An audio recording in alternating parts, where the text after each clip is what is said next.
What's going on, guys? Welcome back to another review. Today we have an oversized mammoth creature of a figure, so we had to bring him outside to get the full thing in frame. This retro card is a lot bigger than other animated series Spider-Man retro cards we've gotten, and yeah, it's crazy. For saving on plastic, we sure are using a lot of plastic. Here's the back. It shows the other figures in the wave, so apparently it's part of the last wave. So without any further ado, let's get this behemoth out the package. Alright, so here he is out the package, and it looks really good.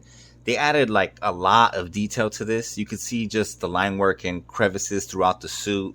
There's like a bunch of little bumps and things that like just pop out on the suit that just really adds to it. And he's just a big figure that looks very dominating and really commands his space on the shelf because he's just so big and beefy. And yeah, just a great sculpt overall. I'm really a fan of it. They also gave us these fisted hands. They gave us this stern face here that it comes with. And these open hands, which you can like choke a figure out with this or pick some other figure up, and he's big enough and heavy enough to where he won't fall over when he's doing that, so I really like that. He also includes this gritted teeth face or intense fighting face, and it looks really good. Both head sculpts are really good, and not a lot of accessories, but what you do have is very useful. As you can see, you can pick up other accessories you have and have him doing a bunch of stuff with what it does bring. Okay, so first of all, the sculpt on this is very nice. Never had this figure before. It's a Build-A-Figure, and you can tell it's a Build-A-Figure because it was falling apart as I pulled it out the clam packaging. This arm was falling off, and then the head was ready to pop out. So they're a little different than the standard Marvel Legends. It's a big figure that I don't know. It's like the plastic is different or something, but it just feels different. But has so much detail. If you look at all the little crevices and stuff on the figure, look at that. It's just so much stuff that they added to it that this figure could look way better if it had a wash, because they did add this shading here, like on the higher points has that darker shading, but it kind of doesn't make sense because the deeper spots should be darker, not the higher points. So it probably would have been better if they would have molded it in a darker gray and then use the lighter gray to highlight it. Like where they have this dark gray, they should have used the lighter gray, and it would have made more sense, you know? But there's still a lot to like about the figure. I like the way that they painted the horns. Has a couple of different colors in it, and then it has some texture that just looks nice. Also, the nails on the feet are not bad. I like the way they look.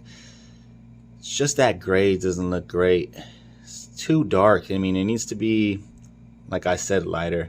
Maybe if we add a wash to this, it will look better though.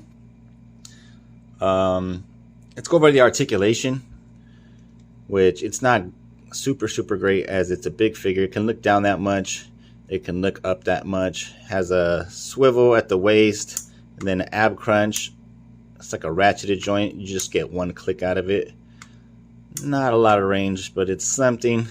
The arms could do a full 360. It can go up, not that much. You could put it up this way though. Let's see. Has a swivel at the bicep.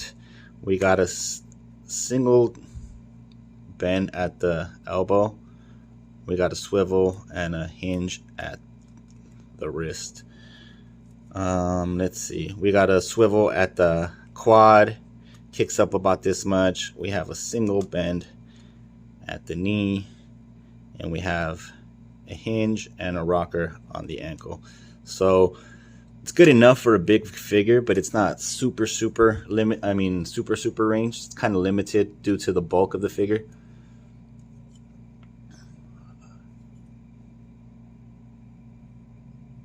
And real quick for size comparisons, here he is next to the Kingpin, which they're about the same size. And here he is next to the Retro Venom, which I customized. And here he is next to the animated series Build-A-Figure Sinister. So I actually went back and I added a really dark gray wash to the figure. I just painted the whole figure, let it dry, and then I wiped it all off.